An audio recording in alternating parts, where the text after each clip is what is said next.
कि साहब ये हमारी अक्टूबर से रणनीति चल रही थी कि अक्टूबर से हमें ये यात्रा करनी थी, लेकिन उसी दौरान क्या हुआ कि 5 राज्यों के महत्वपूर्ण चुनाव आ गए और वो चुनावों के परिणाम दिसंबर में आए।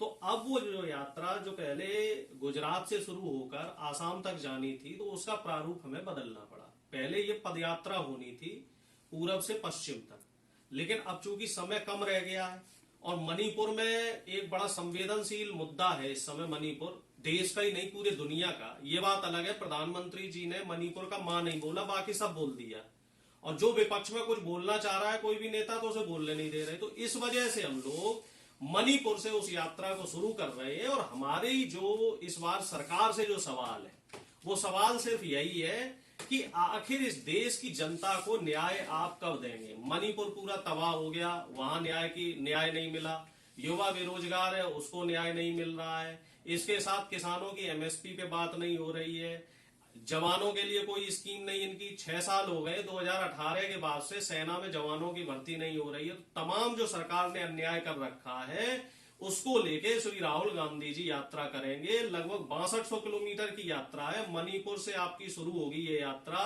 पूर्वोत्तर के सारे राज्य लेकर ये बंगाल जाएगी। बंगाल के बाद जो सबसे महत्वपूर्ण राज्य है जिसको लेके पिछली बार शिकायत थी कि साहब हिंदी भाषी बेल्ट में जो है वो यात्रा नहीं गई, तो बंगाल के बाद बिहार में आएगी, बिहार के बाद आपके झारखंड, छत्तीसगढ़, उड़ीसा, फिर आपकी उत्तर प्रदेश में आ जाएगी, उत्तर प्रदेश से मध्य प्रदेश जाएगी और मध्य प्रदेश से फिर राजस्थान और फिर गुजरात, और गुजरात के बाद वो महाराष्ट्र। कहीं ऐसा तो नहीं कि ये फैसला हार से सबक लेते हुए किया हो? अगर ये पहले किया होता तो हो सकता है कि विधानसभा चुनाव में फायदा मिलता कांग्रेस को कुछ। देखो साहब ऐसा है, मैं आपकी बातों से थोड़ा थोड़ा तो सहमत हूँ, पूरी तरह से ना तो सहमत हूँ ना असहमत हूँ, क्योंकि राजनीति में हमेशा संभावनाएं जो है उन पे काम होता है। और निश्चित तौर पे ये मेरा व्यक्तिगत मानना है कि 2 अक्टूबर से वो यात्रा शुरू हो जानी चाहिए थी। राहुल गांधी जी को इन चुनावों की वजह से जो उनकी यात्रा 2 अक्टूबर से लेके 31 जनवरी तक चलने वाली थी, अगर वो यात्रा चल जाती तो इसमें कोई शक नहीं है। इस बात को तो विपक्ष के साथ साथ जो मीडिया है वो भी मान रहा है कि भारत जोड़ो यात्रा के बाद से जो विपक्ष का जो गठबंधन है उसमें कहीं ना कहीं जान आई, एकजुटता दिखी, और वो एकजुटता कहीं ना कहीं बिखर गई क्योंकि वो यात्रा बंद हो गई। आप ये समझ लीजिए जब तानाशाही सरकार हो जाए तो विपक्ष को सड़क पे उतरना ही पड़ता है। भाई देखो घर बैठे काम नहीं चलने का। अब विपक्ष हो क्या गया, विपक्ष में देखा जाए तो प्रमुख रूप से कांग्रेस पार्टी है, और पार्टी में भी देखा जाए तो एक ही नेता है जो खुल के बोल पा रहा है, राहुल गांधी। चलो राहुल जी तो उतर आए आखिर, लेकिन आपका जो गठबंधन है इंडिया गठबंधन, उसके जो और नेता हैं वो तो सब बिखरे बिखरे अभी भी नजर आ रहे हैं। सभी बन जाएंगे, वो कहते हैं ना हाथी के पैर में सबका पैर। जब राहुल गांधी जी सड़क पे आएंगे तो बाकी नेता भी सड़क पे आ जाएंगे। अभी तक क्षेत्रीय दलों की मजबूरियां होती हैं सर। अभी तक तो ये सारे लोग आपकी जितने भी गठबंधन है, गठबंधन का एक नेता भी नहीं चुन पाए अभी तक। नेता और राहुल जी अपने यात्रा पे निकलने वाले 15 दिन बाद नेता चुन लिया गया है।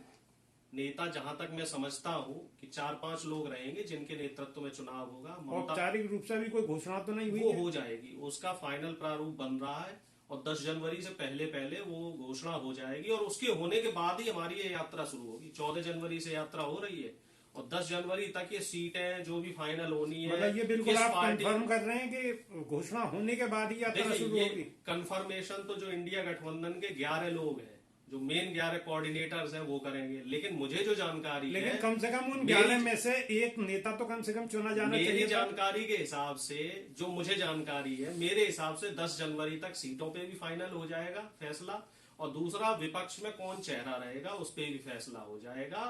और तीसरी जो सबसे महत्वपूर्ण बात है, जो मीडिया में आजकल र्यूमर उड़ रहे हैं कि विपक्षी एकजुटता जो है छिन्न भिन्न हो रही है, तो उस पर भी मैं आपको बताना चाह रहा हूं कि विपक्ष एकजुट है।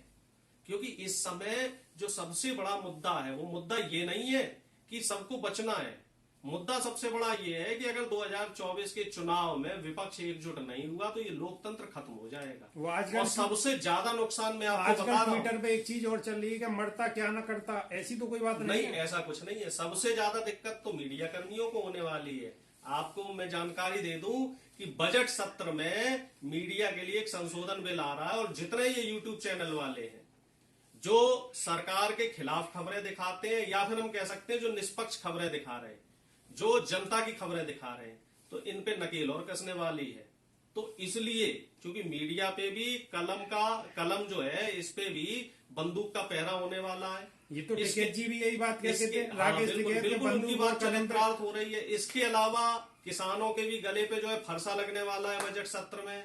जो ये 3 कानून जो थे ना, जो 3 कानून वापस ले लिए थे मोदी जी ने, अब सुनने में ये आ रहा है कि बजट सत्र में उनमें से जो 2 कानून है असीमित भंडारण के और जो खरीद फरोख्त वाले, जो 10 साल का बैनामा होने वाला है, किसानों की जमीन 10 साल के लिए गिरवी रख दी जाएगी, तो उन कानूनों पे भी भीतर खाने बीजेपी कहीं की बात किसानों चल को आप रही है। भड़काना तो नहीं चाह नहीं, रहे हम फिर भड़का दोबारा नहीं से? रहे हैं, हम तो समझा रहे हैं कि साहब आपने जो 5 राज्यों के अभी जो चुनाव हुए और इनके मीठे मीठे जुमलों में आप जो फंस गई, जो हमारी जनता, कि भैया 450 का सिलेंडर मिलेगा राजस्थान में, और मध्य प्रदेश में वो लाडली बहनों के चक्कर में फंस गए। अब देखो नए मुख्यमंत्री बने मध्य प्रदेश में, वो लाडली बहनों वाली स्कीम खत्म कर दी और राजस्थान पे ये कह दिया कि साहब हम वो सिलेंडर नहीं दे सकते।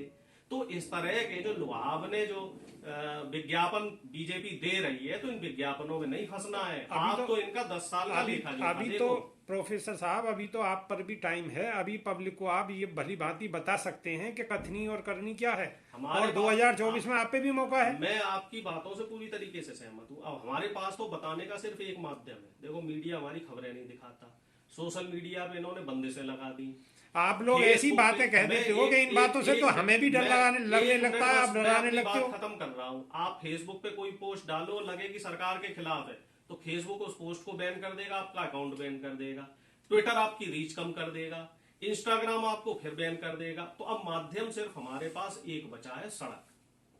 सारे माध्यम बंद हो चुके हैं और मैं डरा नहीं रहा हूं, मैं आपको हकीकत बयां कर रहा हूं, और सिर्फ एक यही रास्ता बचा है। यही बात बाबा साहब ने कही थी, यही बात मान्यवर कांसीराम जी ने कही थी, और यही बात राम मनोहर लोहिया जी ने कही थी कि विपक्ष का जब सड़क से नाता टूट जाएगा, सड़क मतलब विपक्ष सड़क पे उतर के जब तक संघर्ष नहीं करेगा, जनता के बीच में नहीं जाएगा, तब तक जो ये तानाशाही सरकार है इसका कुछ हो नहीं सकता। अच्छा, विपक्ष जब दबाव में आता है तभी उन्हें बाबा साहब याद आते हैं, तभी मान्यवर काशीराम साहब याद आते हैं, ऐसा है या नहीं है? नहीं, दबाव कोई नहीं है हमारे ऊपर। हम तो जनता के लिए संघर्ष कर रहे हैं, क्योंकि जनता के साथ जब जब बीजेपी छल करेगी तब तब एक विपक्ष का कर्तव्य है। जनता तो बहुत खुश है, जनता को क्या परेशानी है? जनता अगर खुश होती, जनता वोट दे रही है, बीजेपी को जिता रही है। वोट कितने लोग दे रहे हैं बीजेपी को? सिर्फ 40 से 42% लोग, बाकी 58 और 60% लोग तो खिलाफत में है।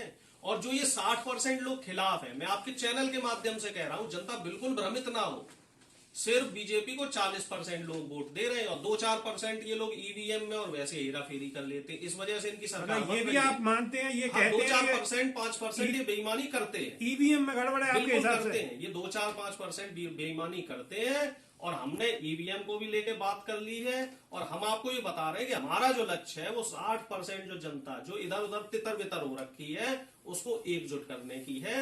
और 2024 में निश्चित तौर पे हम इनको इकट्ठा करेंगे। 14 राज्यों से जो हमारी यात्रा निकल रही है, इसमें लगभग 850 जिले हम कवर कर रहे हैं, और 6200 किलोमीटर की यात्रा, और ऐतिहासिक यात्रा है। इतनी लंबी यात्रा आज तक किसी नेता ने नहीं करी, किसी विपक्षी दल ने नहीं करी, और ये यात्रा अपने आप में इतिहास रचेगी। लगभग ये यात्रा जो है वो आपकी 65 दिन ये यात्रा चलने वाली।